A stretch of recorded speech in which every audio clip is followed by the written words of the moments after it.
you because I love hanging out with you guys and our tribe that we're building here of having herd immunity against dysfunction. We're all joined together, getting healthy and fighting dysfunction one dynamic at a time, right? So I try not to miss any days doing the show, and some days I'm gone and I'm on projects and things I have to do. And yet we find a minute. So here we are. And I'm glad that you have joined. Let me give the number that you can call and join me here 844-940-2774. 844-940-2774. 844-940-2774 to get on the program and share your stories. What a cool thing. Stories, stories, stories, stories. Stories are everything. Your story is everything to you as well as to others. We could do a whole segment on this. But one of the greatest things that you can do, and particularly for some anxiety states and especially worry and when you start ruminating and all that kind of stuff that stuff in our heads, one of the big things that helps that is when you put whatever scene you're going through today in a larger narrative of your whole life, and you look at other things that you've gone through and how you came out of those, and it's a big story, and you know where it's going and where you've been and where God intervened and where people came along and helped you and all this kind of stuff, and you realize your life is a long movie and what's going on now is not the whole story. That puts things in a different part of your brain. It has time and sequencing and language and meaning and emotional regulation and all this stuff, and it's not the sky is falling forever kind of feeling. It's really important, your story. But on this program, your story is important because everybody learns from hearing everybody's stories. And it really helps when you share. That's why we want you to call 844-940-2774. I learned many years ago. I've been doing call-in radio and call-in broadcasts for a long time. A long time. In fact, I said I was going to tell a story of that. I'll do that one day. It's funny how I got started. But the calling in stuff, when I first started, I thought, well, gosh, that's a lot to do for like one caller.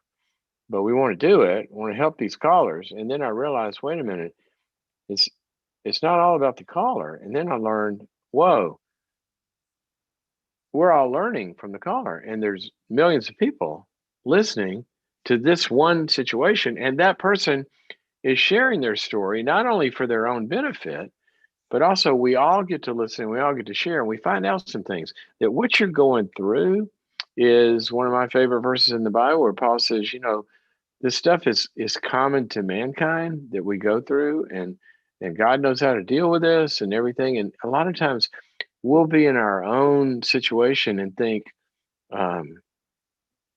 this is unique. There's no way out. I don't have any choices. And nobody's ever dealt with this before. And we find out, well, yeah, they have. And there are some answers. And also, not only that, you find out that other people have dealt with this. And there are some ways out that you might not have ever known because we're just in our own story, right? Not only that, it normalizes it. There's nothing weird about you because you struggle in some area. There's nothing weird at all. In fact, all the research on all this stuff shows that at some point in our lives, all of us are going to go through something that could be classified as depression or anxiety states or stuff like that. It's really normal. And it's really, I was talking to a woman the other day about her dating life.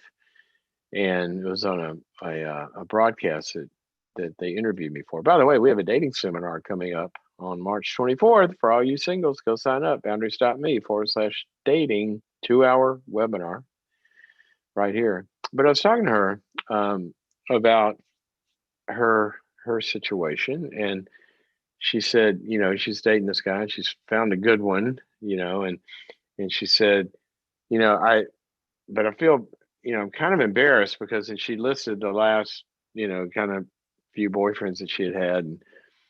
And I said, hey, you know what? You were learning. You were moving up the food chain, right? It's like one of my favorite verses, through practice, Hebrews 5:14. Through practice, you learn you learn to train your senses to discern the difference between good and evil. And like you got to go through some stuff to figure out, whoa, that might have looked good on the first date, but he's not looking so good now. So you learn that. You learn to spot him. You learn to, you know, say no to stuff that's a yellow flag and all that. So stories are very, very, very, very powerful to learn that and learn it's common what you're going through. It's okay. So that's what we do on the show.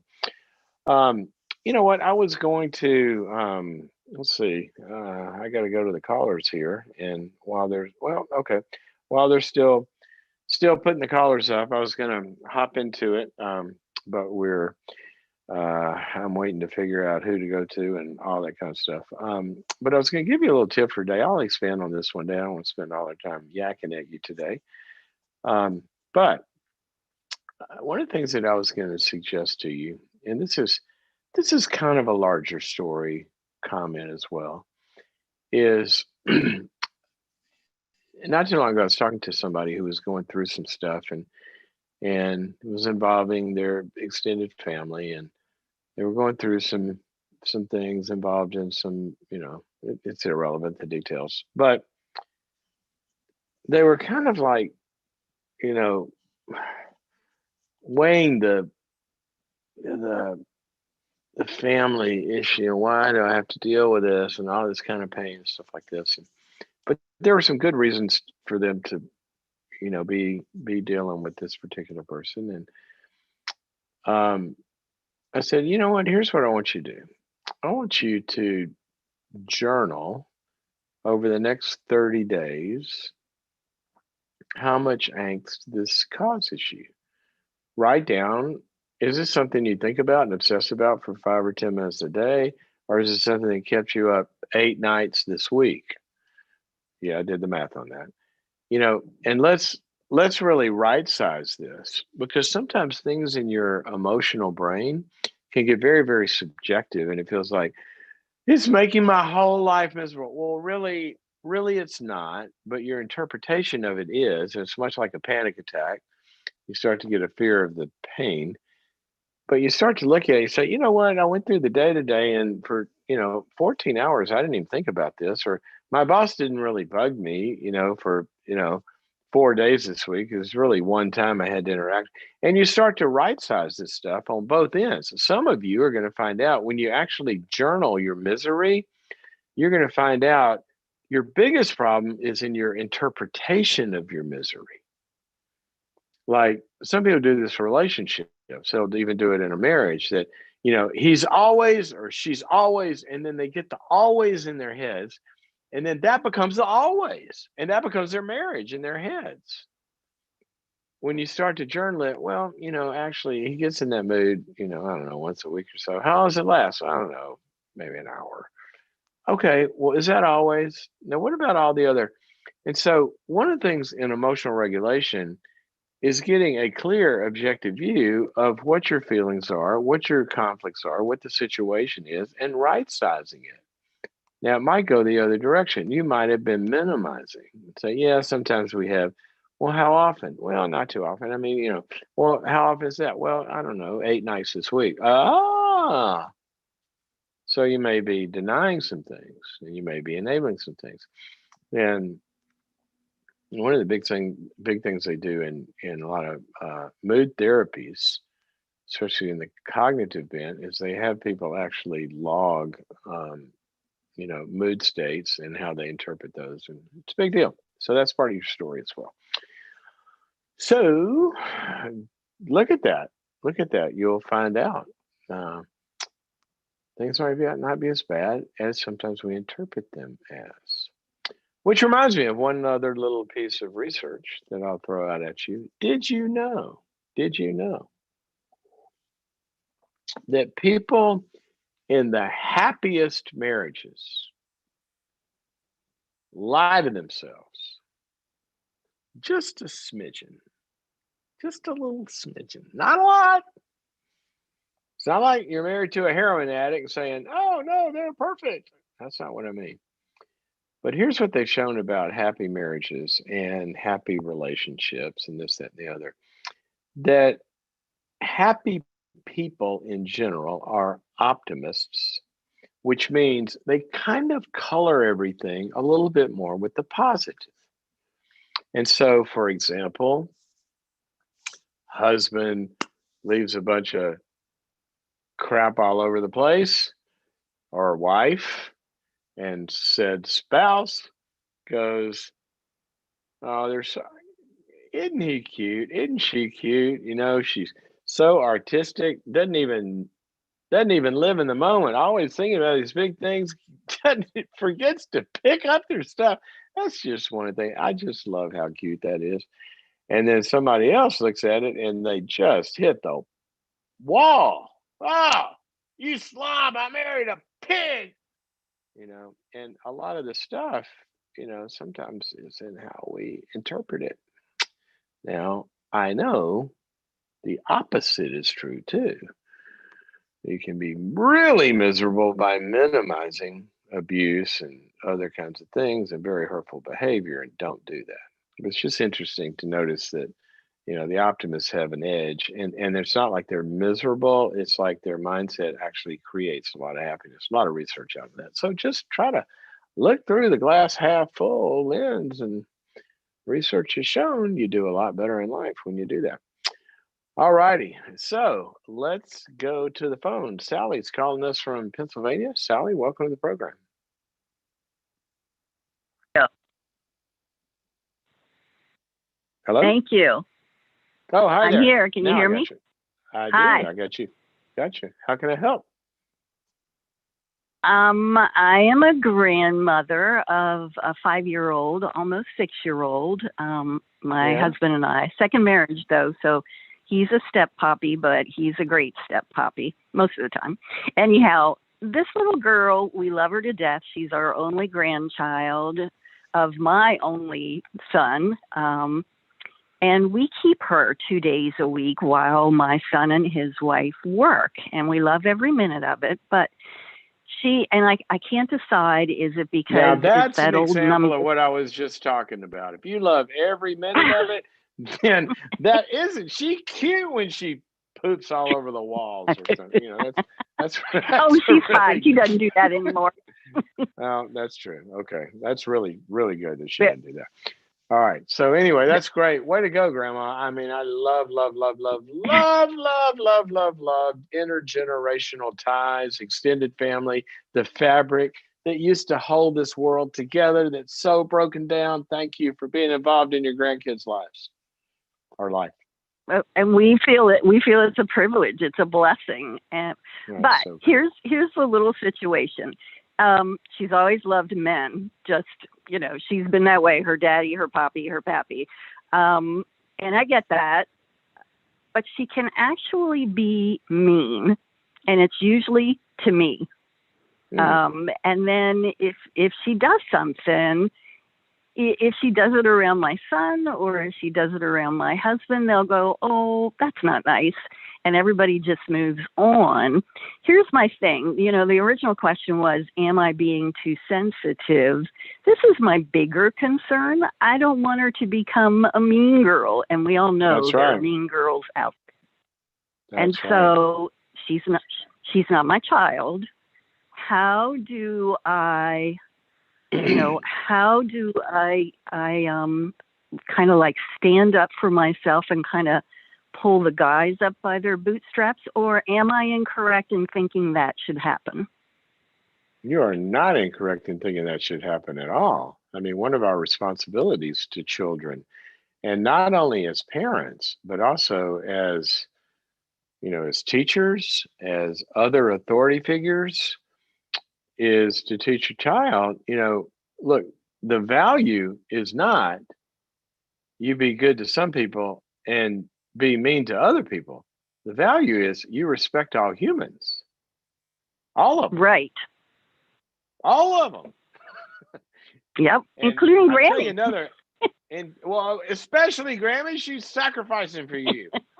Try that guilt trip. I'm not good. I slave over these brownies all day long, and you're gonna come. You're not gonna blah blah. So So here's another one I'll tell you, Sally, that kind of really drives me crazy. You see this in um, some, and a lot of times, not always, but a lot of times, narcissistic parents that Mhm. idealize their kid, and their kid goes off to school, and the kid is, being snitty to somebody or not performing or something, and the school, they get corrected or they get, however they discipline them or whatever, and mama storms the school. How dare you? Right. Blah blah blah. And Mhm. setting up a triangle like that in a kid's head where there's a persecutor and they're the victim and somebody's going to always come in and rescue them is to set them up in life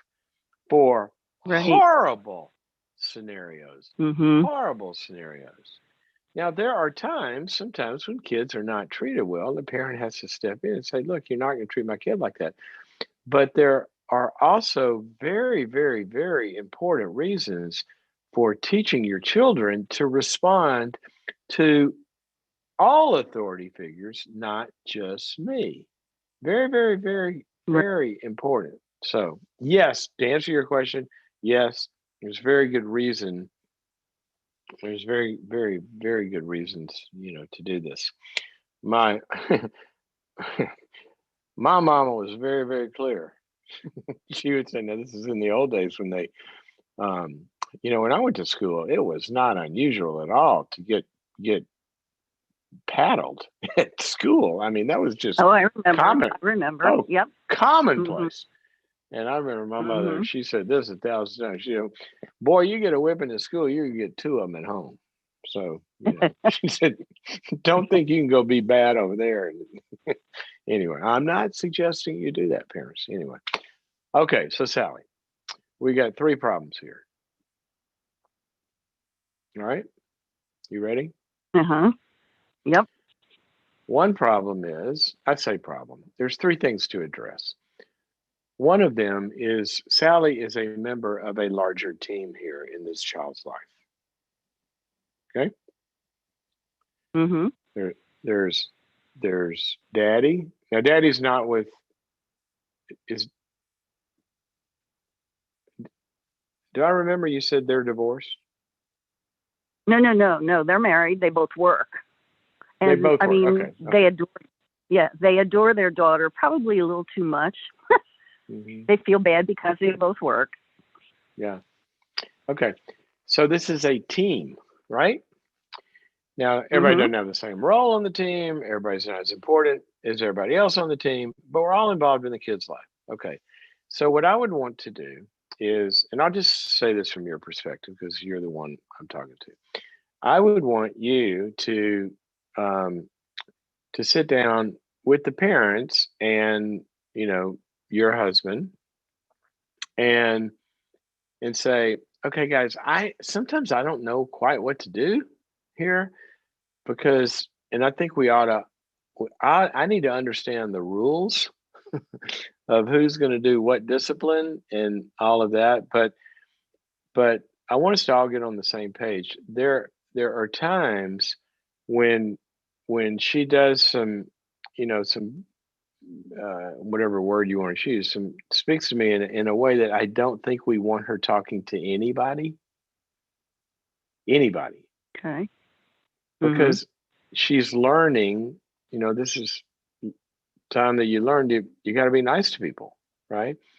And Mhm. so sometimes when this has happened, you guys sort of shrug it off, but I need to have a different way, and I need for you guys to, we all get on the same page, and all of us say, that's not a nice thing to say.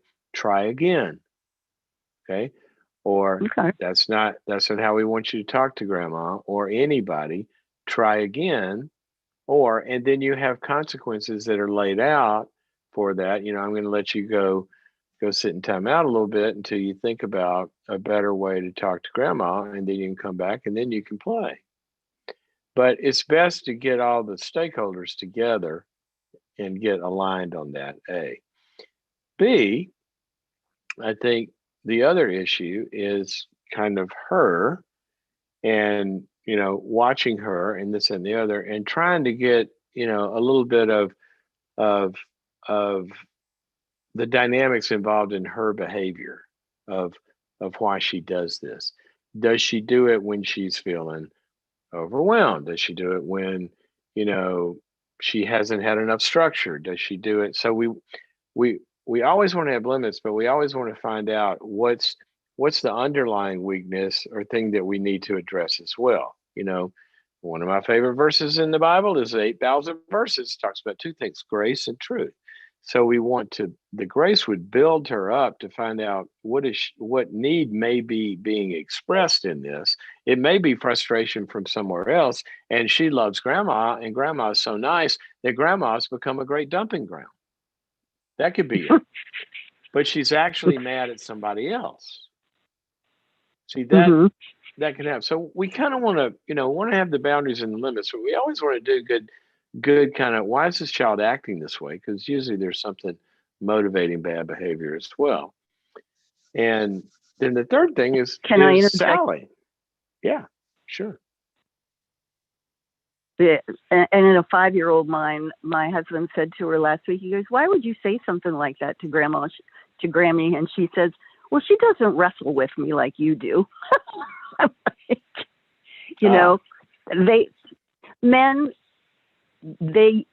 She and I do crafts. We do all kinds of things she loves.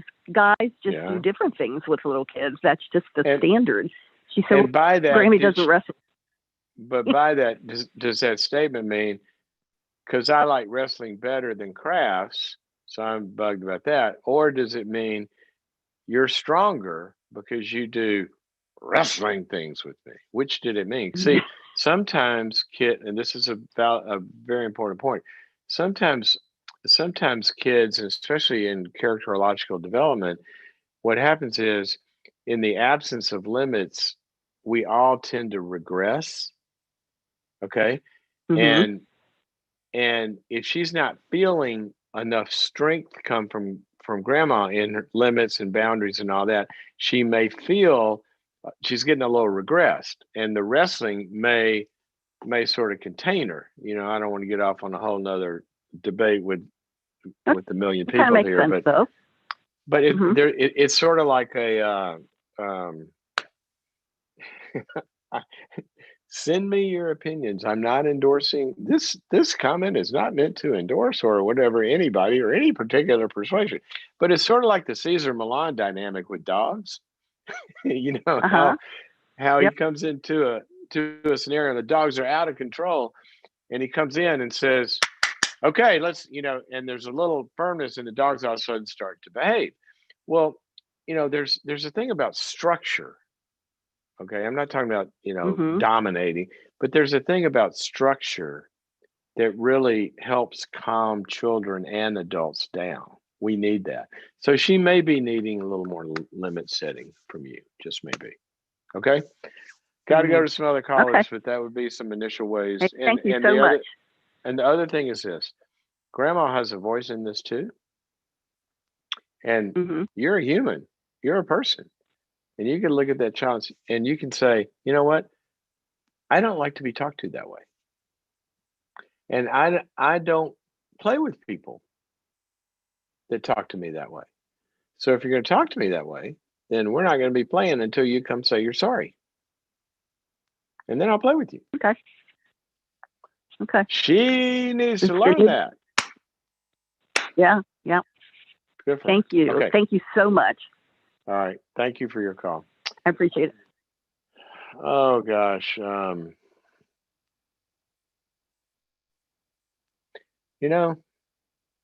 There's so much in that call. So much good. So much good.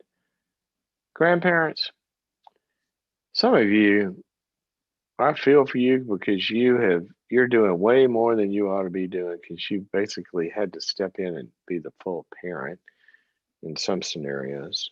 And there are other grandparents that, and I'm not on anybody's case when there's really good reasons, but if you are not involved in your grandchildren's lives, and you could be, and you're not, and you're you're really missing out. You're really missing out on a number of levels. I've heard so many adult children who things, the relationship with their own parents, they wish they would have had different, or their parents would have been different than they were. They might have been too harsh back then, or they might have been too involved with work or whatever. And they look back and they really missed out on some key parenting. But then they watch their parents as grandparents with their children, and they'll say, they're totally different. They're such better grandparents than they were parents. My grandfather, I mean, my father never got down on the floor and played games with me like that. And in a healed, non-bitter adult child, that becomes very, very healing in many, many cases. They're so grateful for that. And they get to see their parents in a different light. So some of you grandparents are missing out not only on your own grandchildren, but you're also missing out on some blessings that you could have from being uh, vicariously reparenting your own children as they watch you parent in the way that they wish they had gotten. Anyway, intergenerational ties, so important, so important. And I'm telling you that as a guy that really talks about boundaries with generations, that your marriage ought to be sacred and your parents shouldn't be controlling your marriage. Okay. But at the same time, that doesn't mean we don't have relationships with parents as adults. You need them, they need it. Society needs it. The children need it. The dogs need it. Everybody needs as great of intergenerational ties as we can get.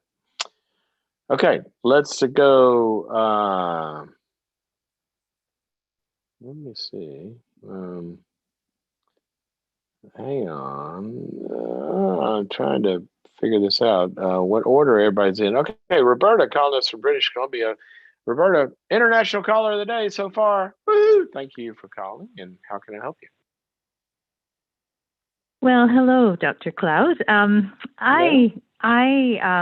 Hello, can you hear me? I can hear Hello. you. Hello. Okay, great. I can't do your accent. I can't do your accent, but I can hear you. Wonderful.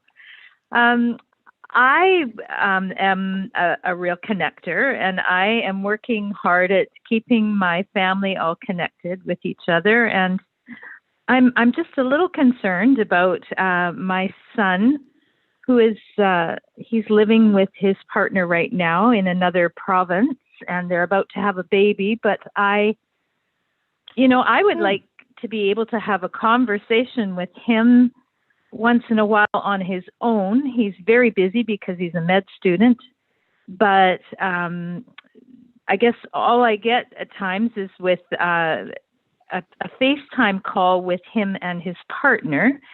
Is it wrong of me to want to have a call with him alone? Or, I don't. No. Who the heck would, unless there's some really good reason for that. I mean, if somebody's parent is a serial killer, then I wouldn't want I wouldn't want my wife talking to them alone. Now, what do you mean? What in the world could be wrong with a parent having a conversation with their son apart from their partner or wife, husband, whoever it is? What in the world could be wrong with that? Unless they're getting triangulated. Now, if there's some triangulation going on and there's some big issue, and the issue is with both of them, and then one of them goes and talks to you about the other. Now that's triangulation. That's different. But having a mother-son conversation, come on, there's something wrong with that. Well, my husband is from Mexico, so it's I'm from Canada, but we Mexicans have really strong ties, and we're a very affectionate, very close family, and I'm getting the Yeah. impression that maybe her family is not. And my son did say to me one time that well, he didn't actually say she felt this way, but I got the impression that he was thinking that it was too immature of him to stay really tight with me. I don't, I understand he has a partner now, so, and I like her. I mean, I love her. She's a great person. And she studies psychology, but she puts some ideas sometimes, I think, in his head that maybe aren't right. Like, she tends to pull away more than connect, I think. So I don't know. Maybe she wants them all to herself. I don't know. But I just want to be able to maintain a healthy relationship, with him.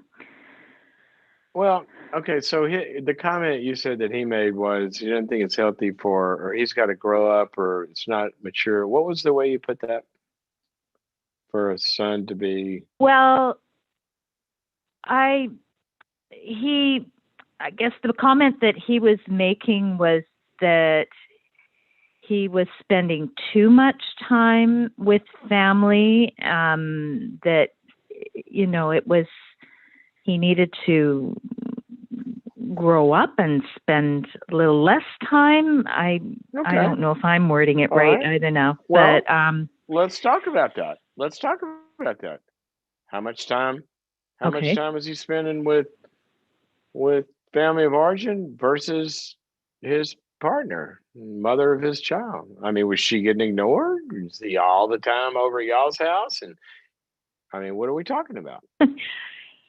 Well, I think the thing is that he's so involved in school because he's a med student, right? So really, all that I get from him is one or all I get from him is one or two. Everybody go to your doctor and thank them for the hell that they put themselves through for like 10 years. No, more than that. I mean, pre-med 4, then we got 4, then we got 8, then we got intern resident 11.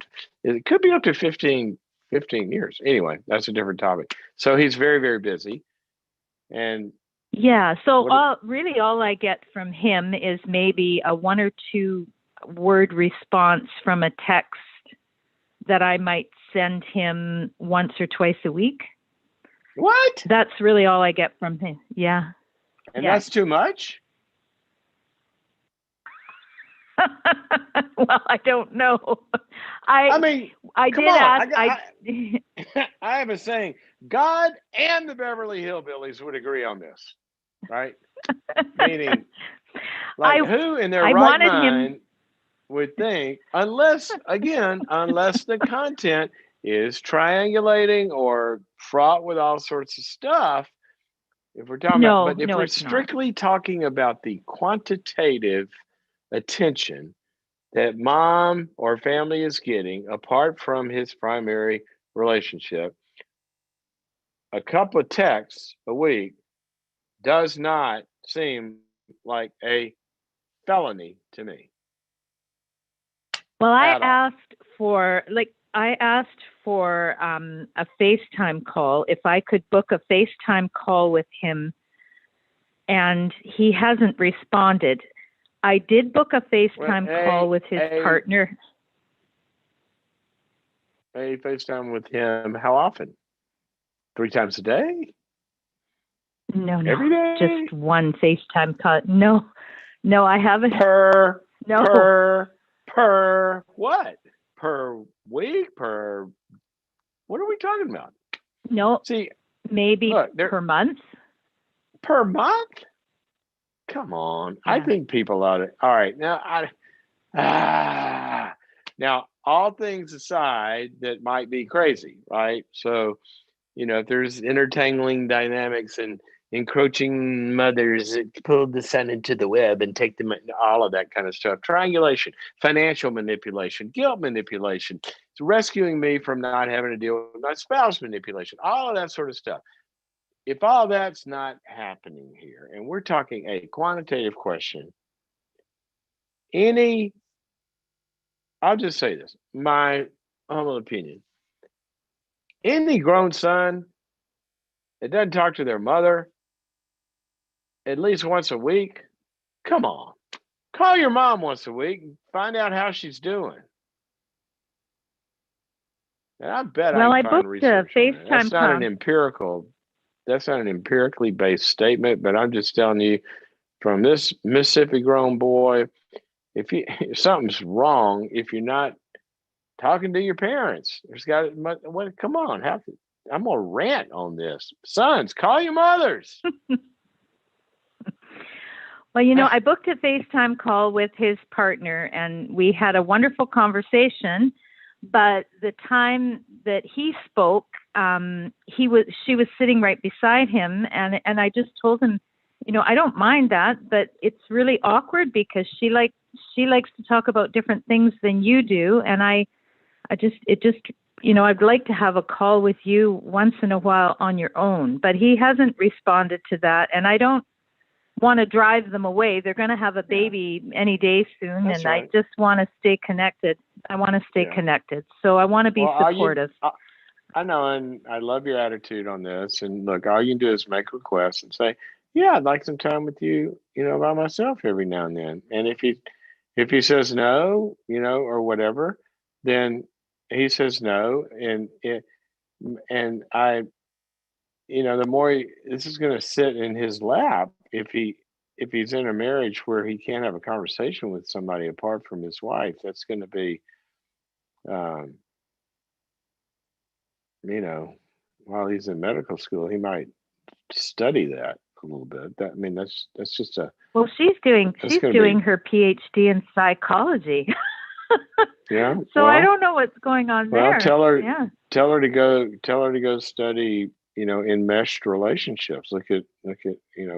Go look at Bowenian systems theory and a bunch of other stuff. So anyway, I got to go to some other callers. But you think I can tell? Yeah. You can tell her. You can tell her what. Can I tell her that? Can I tell her what you just said? And messed? I don't know. She might block me. I don't know what to say. Yeah. Hey, I don't know because we've been talking about you and your quantitative questions. I don't know her from Adam, and so I don't know. Yeah. I don't know how she'll react. I don't know where this is coming from in her. If it's dynamically, you know, imbued or embedded or driven or whatever, or if it's just clean and cultural from where I don't know. But what I do know is, to your quantitative question, it is not unreasonable to want to talk to your grown son, and that's not a bad thing. Okay, there you go. Okay, thank you so much. I'll pray about it. Thank you. Oh, thank you for your call. What a good sounding woman she is. Oh, a little moment here. On a little. How are we doing on? I don't have in my remote setting here. I don't know how much. Okay, look at the clock here. I just want to throw one little quick thing out there about all of this. To all of you, wherever you are on the spectrum of this, because everybody generally tends to find themselves somewhere if you put the GPS of psyche in your brain.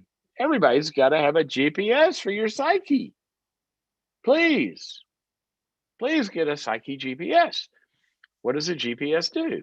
It tells you where you are. Great question. Where am I? In a Navy SEAL, this is what the SEALs taught me. When they go over enemy territory and parachute in, first thing they do is they look at their instruments. 3 questions. Where am I? I got to know where I am. Second question. Where's the enemy? I got to know where the problem is. Stay safe. Number 3. Where's my buddy? If I know where the help is, I know where the bad stuff is, and I know where I am, then that is a great place to negotiate options from. We have options if we know all 3 of those, right? And what they taught me is exactly what psychology, life, experience, my dog, and the Bible all say if you know the answer to the third one, you can find the answer to the other two. I know where my buddy is. I can be lost and I don't know where the enemy is, but my buddy does. So your helpful relationships are the best thing that you can use your GPS to find. And if you ask yourself, where am I in your psyche GPS? And it says you are alone and you are not near a buddy. Well, solve that one first. Okay. But here's the other thing I want you to take your psyche GPS reading on, and it is this: every relationship better have two components or it is destined to failure. I'm going to say that again. Every relationship better have two components that work together or it is destined to failure. Okay, that's all the time we have for it. No, I'm going to tell you what the two components are. Okay. It's got to have enough glue and togetherness and oneness to where it's knitted together. There's an attachment that's not easily broken. Okay.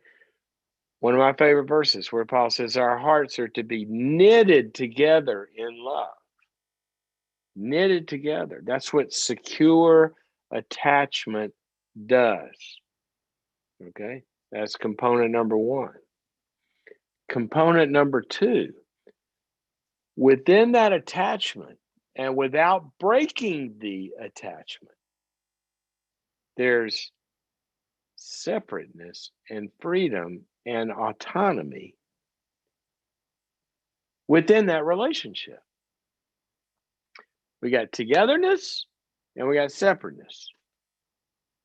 Now, here's the deal: you get in some relationships, and one person is so clingy or controlling that they interpret any kind of separateness as a threat. And it's not. It's an expression of health. It's an expression of trust. It's an expression of a lot of vibrancy for the relationship. But if they interpret it as a threat, then they're going to try to prevent it and they're going to control it. And human beings are designed to move away from control, especially anything that feels parental. Think about this. What did your kids do at age 13? What'd your toddler do at age 2? So we rework these connectedness, separateness dynamics. They're designed to pull away and find their own life apart from you, even though they still love you, right? And sometimes you have to push so hard with some parents. It is a long trip back home after they look at that GPS. Because they had to almost get rid of the attachment to get free from the clutches of controlling parents. Now, the other thing that happens is on the other end. Not creating enough togetherness, not creating enough glue in this relationship. There's too much separateness. How many times do you see, just go stand in the grocery line of some famous Hollywood couple? The breakup! And you read the story. Well, too much time apart on their multiple careers, they just drifted apart. Well, yeah, of course you're going to drift apart if you're not putting glue into the relationship. And how do we put glue in a relationship? We do it by transforming need states in one another. Transformational moments. If I feel alone, I move to you. I feel connected. I feel better. That's glue. I'm alone. I need some companionship. I come to you. I feel companionized. That's glue. I'm sad. I come to you. I get comforted. I don't feel sad anymore. That's glue. It's a transformational moment. I feel, Sexual desire, I come to you. We connect. Transformational moment. That's glue. I have a conflict. I'm hurt by you. I come to you. We get the conflict resolved. That's attachment glue. So you got to have both. So your GPS, ask yourself, in our relationship, do we have enough glue and do we have enough separateness? Very, very important. Very important. Okay. Almost went on a rant there. I almost lost it. But emotional regulation. Breathe, breathe. Okay. I didn't go on a rant. I just go on rants about two things in that regard. People that don't give enough glue. Call your mother. And then people that don't give enough separateness. Get away from your mother. Obviously, it could be anybody, father, grandma, son, boss, whoever. One of my favorite old lines, country and western song. How can I miss you if you never go away? Get out of my face. Give me some space. Good night. And the other side. What was your name again? Okay, we got both of them. All righty, let's go back to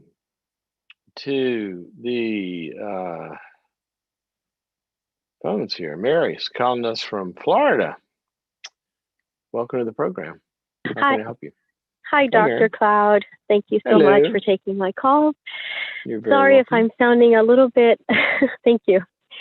Sorry if I'm sounding a bit not comprehending things, but I haven't slept in 3 days because I had a very hurtful situation. My husband, I said something that just made him yell off the top of his lungs to me. And, you know, after I thought about it, I should have just walked away. I know better than that. We've been married close to 20 years in August, so I know better. But I should have walked away, but Wait I a minute. didn't. Hold on a second. Before you go further, why would you know better? I'm just curious. Where did you learn? Why should you know better? Where did I And I'm learn? asking this for a very specific reason. He's yelled before until Okay, so one day you knew I better told him. because this has happened before. How many times has Yes. this happened that he yells in a way that hurts you? I can say many times, but it stopped when I put my foot down. Hold on a second. What is many? One person's many is somebody else's gazillions. Yes. I want to say many times.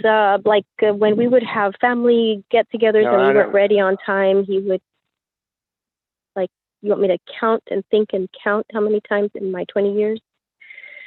Sure. I mean, it's not hard to do the math. I mean, is this once every Thanksgiving dinner when you're not ready in time, or is this once a week when people are coming over, or is this once a month? I'm just trying to get the extent of the pattern that hasn't been addressed or resolved. Yes. I want to say all together, not only just me, but to the children, it could be 3 times a month, you know, where he yells and he yells and just lets out his anger. Okay. All right. So I got it. 3 times a month. That's a pattern. Okay. So having said that, you have learned what? But right. And so there's a pattern. Now, it's not only him. I also yell, but I'm working on not doing that anymore because it would hurt me to see how I would hurt my children. But, you know, I know that. You were a yeller both also? Yes. Okay. All right. One of the things, before we go any further, I'm glad that you realize that. One of the things maybe both of you would be your partners in raising kids, right? Your parents. Yeah. Just go do a little reading on, just Google the effects of anger on children. And look what it does to their psychological, emotional, relational, and intellectual and neurological development. It is not, Okay. not only is it not a helpful parenting technique, it does not work. It goes the opposite direction and it inflicts long-standing pain and damage in many cases. So I would want you both. Now, maybe a place actually you come together and name this family thing we have called anger and name it as a problem that we're going to excise from our family. Hmm. Anyway, so Okay. you said you've learned that you should have walked away. You said the only thing that works is what? Is walking away? Yes, when he sees that I'm not going to stand there and listen. But now, because he's yelled before, I've managed that. But this time he was furious and he yelled like with all his might. And it really what was he shocked me. so It shook me. furious about? What was he so furious about? Um, he knows how I feel. All of this coronavirus, he knows how I feel about this situation. And my daughter contracted coronavirus, and we knew because she lost taste and she had all the symptoms.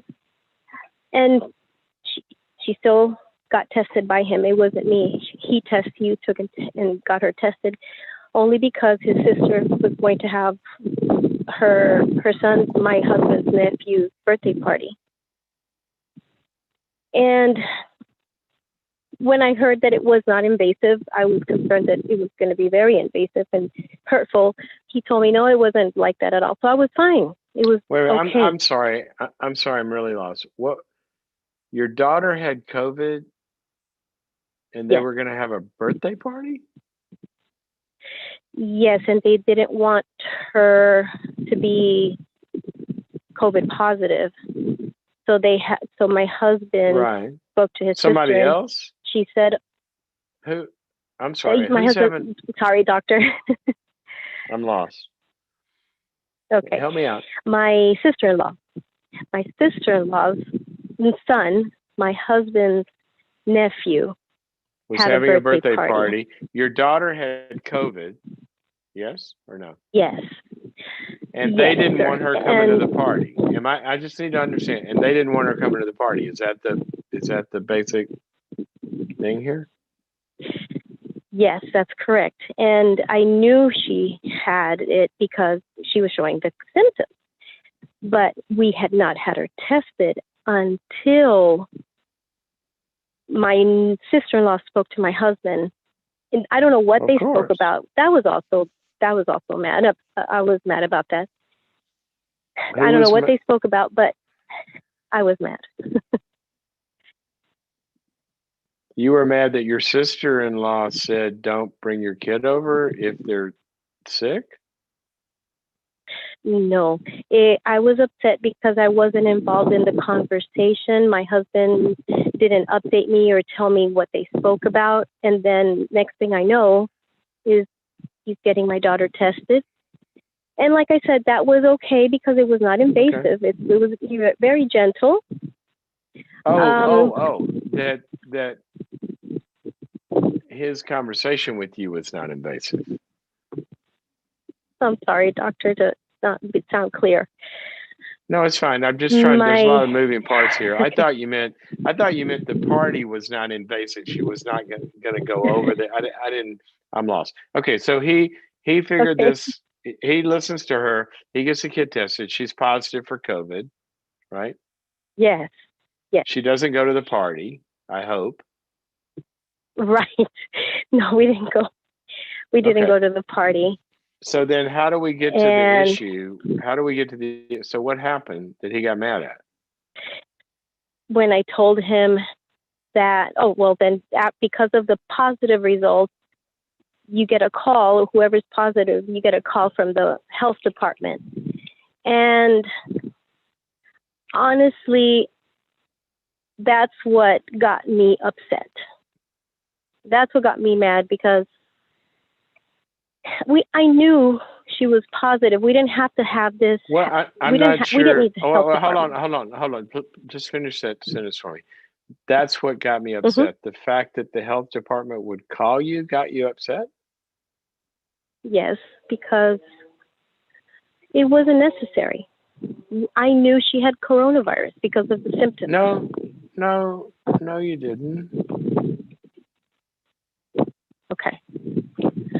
You feared it and you Yes. felt it. I understand that. I'm validating that. But we don't, I mean, there's a lot of things that the symptoms look like symptoms from. That's one of the big problems with this whole thing, right? But you were Hmm. upset. You were upset because he got her tested, or you're upset because they called you to tell? I was upset about the testing, but I didn't let it get to me. I said, it was not invasive. My main concern was of things that I have heard where it hurts and it goes way into your nasal passages. I didn't want that for her. I'm very overprotective. So that was okay. Okay, now I I heard it think was I'm just a little. understanding. Now I think I'm understanding. You're saying, look, I already know she's got it. Why put her through this test? She's already got it. I don't want her hurt by the test. That's a new piece of information. That was your concern. Yes, and when I was in the kitchen with him, that's where the yelling happened. And But the I yelling told him happened in that, response to what? Well, I'm still trying. I asked a question way back. What what did he yes, get mad at? I'm still trying to understand what was the trigger that he reacted to. when I told him that he had been influenced, knowing how I felt, at least come talk to me and talk to me. But he didn't. He just listened first to what his sister said, didn't even fill me in what they spoke Okay, so about, he nothing. knew. Wait a minute, I gotta. Sorry, I gotta interrupt you. I'm really got to keep these facts straight. So you're saying he knew that you would not want her to have a COVID test, but he did it anyway. Was that your complaint? Yes. And when I said to him, he knew that I wasn't happy about it and I didn't like it. And then I told him that he had been influenced by his sister, and that's when he lost it. And that's when he yelled at me. He says he was very hurtful, and he said, "Don't even mention my sister's name." He was hurtful. So Okay. my question is, doctor, he's acting like nothing happened. I haven't been able to sleep for 3 days because I'm concerned. This is not okay. For me, it's not okay. He's acting like nothing happened, and so how do I take care of this situation? I mean, it bothers me that he's just acting like normal. And he knows that you're not okay or not. Sometimes people No, don't know if because somebody's awake. They don't know they're awake. So you've told him this is what you're hurting about. no, I have not told him, but he talks to me and I don't talk to him. He's, talking normal to me. He's not being disrespectful. He's not provoking me or anything. And I'm not talking to him. Okay. But you haven't told him yet what you're upset about. No, I have not. Okay. I, in my mind, assume that he knows. Yeah. Yeah. I know. I'm a little concerned about that. There's a lot of not talking going on, right? You guys, Yes. you've mentioned two or three or four or five, maybe. I mean, I have to go back and listen to our recording here, but there's several instances of what they call mind reading, in Mm-hmm. relationship stuff. Like, Mm-hmm.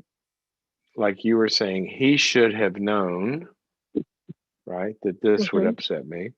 I don't know if he should have known that or not. he's kind of doing some sort of how dare you bring up my sister, thinking I don't know what that means to him, what's in his head about what that means. What does that mean? And we got to mind read about everything that you meant about that, like you can't think on your own, or you had to separate from your family, or you love your sister more than me. And we don't know what that means either.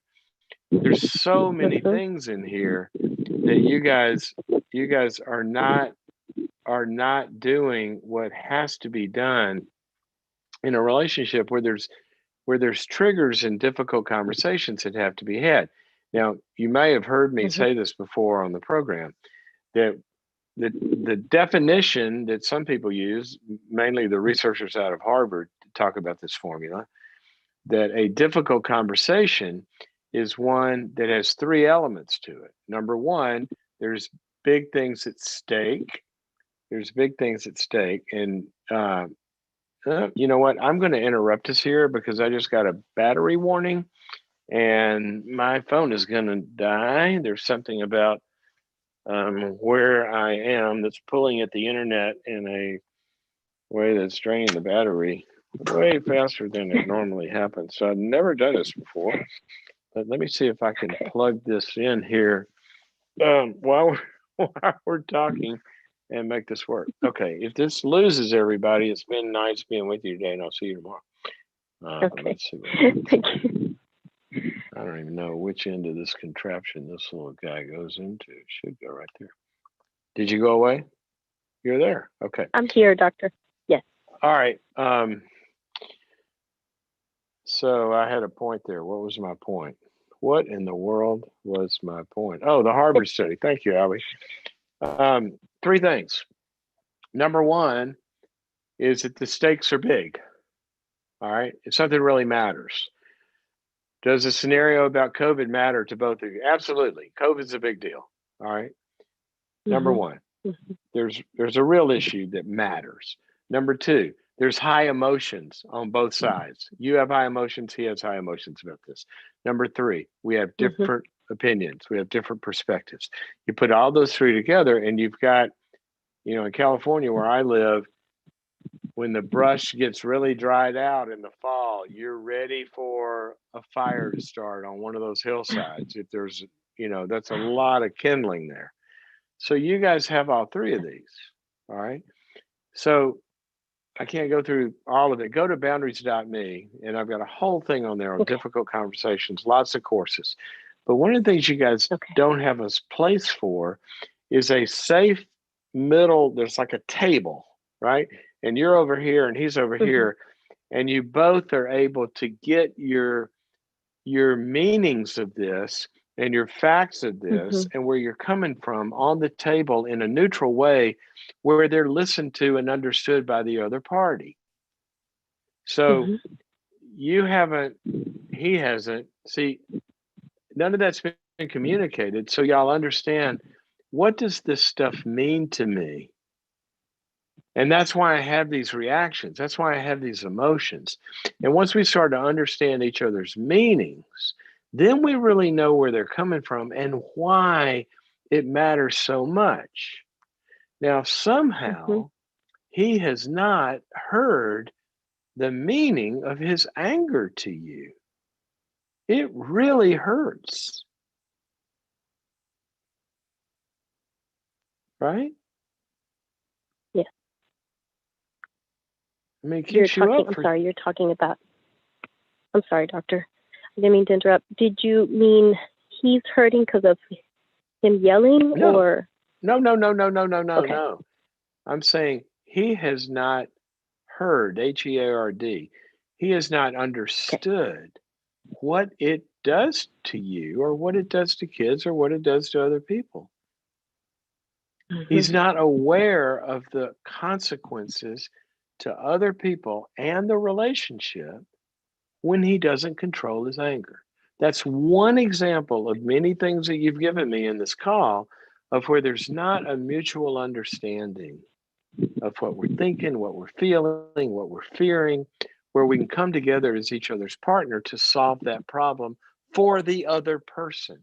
See, the essence of resolving any kind of conflict is when one person becomes a partner with the other person to solve their pain. And the other person becomes a partner with the other person to solve their pain. And that's when we're working together. And so if you guys are unable, and I'm going to give you the answer here, right? My perspective. That's what's got to happen. You guys understand each other, where you were coming from, and start to take care of each other. Now, that's what's got to happen, period. Period, period, period. Now, here's the question. Can that happen together with the two of you in a room? Or does it require a third party? Because when you talk about it, the same thing will happen again. And that's what I want y'all to think about. And you can ask, you know, I just want to let you know,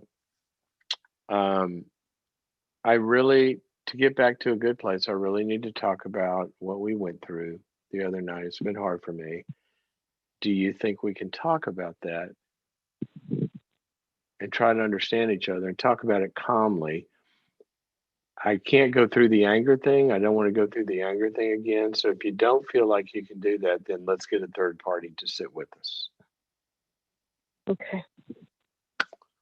But ask him, can we talk about this? But I don't want you guys estranged for 3 nights. I mean, you got to start talking to him at some point, either with somebody or alone. But just tell him, I'm really hurting.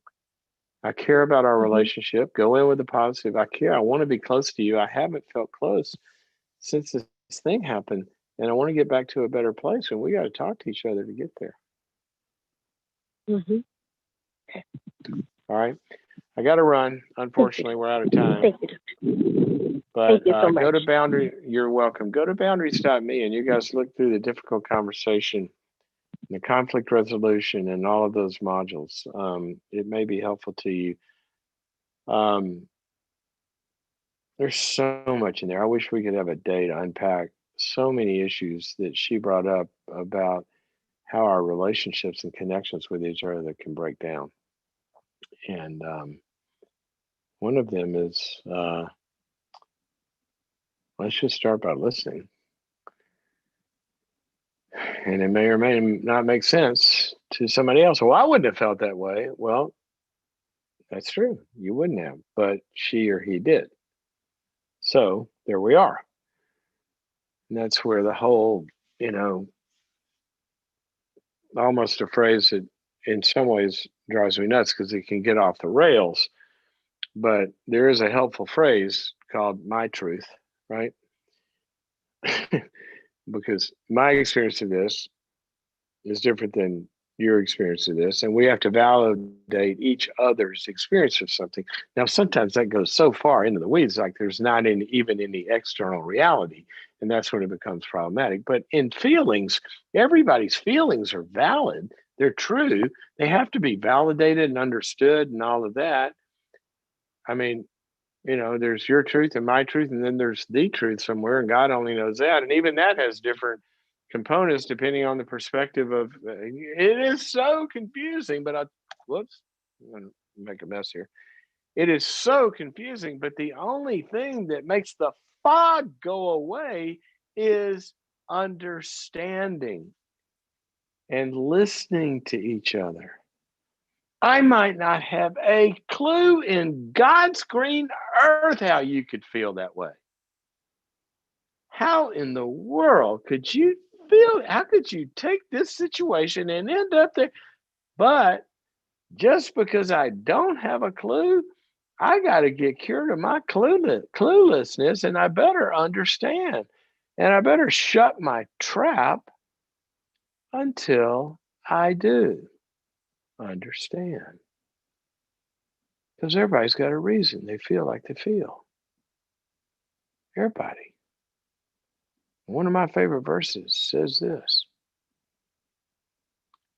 he who gives an answer before he understands is a fool.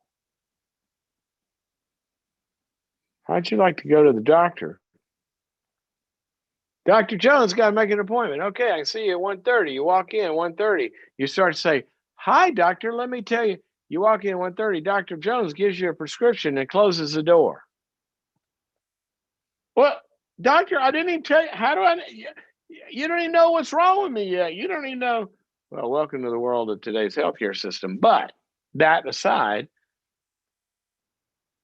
can't I tell you where I hurt first before you tell me the answer? And I'm going to go on a 100-hour rant about this if I don't stop it. Okay. All right. I'm better now. I'm going on my rants today. You guys are like talking about some important stuff. I do rant about this in much more controlled and educational and formatively learning fashion on the website called boundaries.me. And if you go there, you will find somebody who's a little more clear-headed than my ranting in these moments. Seriously, go check out boundaries.me. There's a lot of stuff on there about all of this, difficult conversations, how we have them, anger, the stuff we talked about, parenting, all of this kind of stuff. Go to boundaries.me and check it out. Become a subscriber. You can get a free trial and find out if it's helpful to you. Our experience has been, we've researched this, that all you got to do is go in and put in your info and you're signed up. You get to go look at the whole thing, all in Netflix-like platform. Lots of different stuff you can search and find. And our experience has been that over 9 out of 10 people that go on become a trial member of boundaries.me become members, because it gives them a place where they can talk about stuff and a lot of stuff. I show up in your inbox every day with a tip for the day that's built on a path to try to move people from, this space to our next space and all that. Boundaries.me. Also, 2 more quick announcements. And that is, how are we doing on time? We're okay. I got to stop. 2 announcements, 2 upcoming events. Next week, 2 hours webinar, depression. If you are depressed or you're loving somebody who is, or you want to learn more about it and how to get out of it and what helps, what are the treatments, what paths, what steps you can take, the causes, all of that stuff. 2-hour event, February 17th. That's next week. A 2-hour webinar on depression, you and me right here. Go to boundaries.me/depression to sign up for that. And if you can't be there live, once you sign up for the live event, you'll be able to stream it afterwards at your leisure. And also, in March, we're having a dating 2-hour webinar. Get a lot of calls about dating. I love to talk about dating. And it's a really, really fun topic. And so you can sign up for that it is coming up, but you got to sign up now or previous. And actually you get I think, is there still a discount for early registration going up on this? Yep, that's what my team tells me. They're giving me the answer. The discount is still up and running for early registration. I know it is for dating. Is it early bird is still on the dating? So you can still get that. Join me. It's going to be fun. And that happens on March 24th, but you can sign up now and get the early bird discount. And also there's still a big discount on the depression event as well. Early bird gets the worm. Now, here's a question for you. As my buddy Michael Jr. says, they say the early bird gets the worm. Did anybody realize that the worm got up early too? It's a good question. Doesn't apply to the discount. It's a good thing to think about. Thank you, Michael Jr., for that. Shout out to my buddy there. If you ever never heard Michael Jr., look him up on YouTube. He's makes me laugh. Okay, all right, guys. It's been great to be with you today. A lot of stuff we talked about, a lot of important stuff. And my team is coming back, and they're asking me about tomorrow, what we look like tomorrow. Tomorrow we will be here at some point, and that's all I can promise you, because I do have a different schedule as I'm on the road, but we'll figure that out and we will post it. And if you miss it live, then you can always, it sits here 24/7 You can go back and look at all the past episodes. You can go to Facebook or YouTube, or I don't know if you can do that on Instagram or not, but all of the past stuff, and it sits there 24/7. And you can also get it as a podcast wherever podcasts are sold or actually given away. Podcasts are free. Yep, all three platforms, they say you can get it. And the podcast on iTunes or wherever you get your podcasts, you can always listen. Send it to your friends. Say, he talked about you today, because we talked about some issue that somebody's going through. It's a good thing to share. All right, guys, it's been great to be with you. Always, always, always love being with you. We've got a great tribe here, battling dysfunction one dynamic at a time and developing our herd immunity to all of that. Let's do it together right here. See you tomorrow. Bye-bye.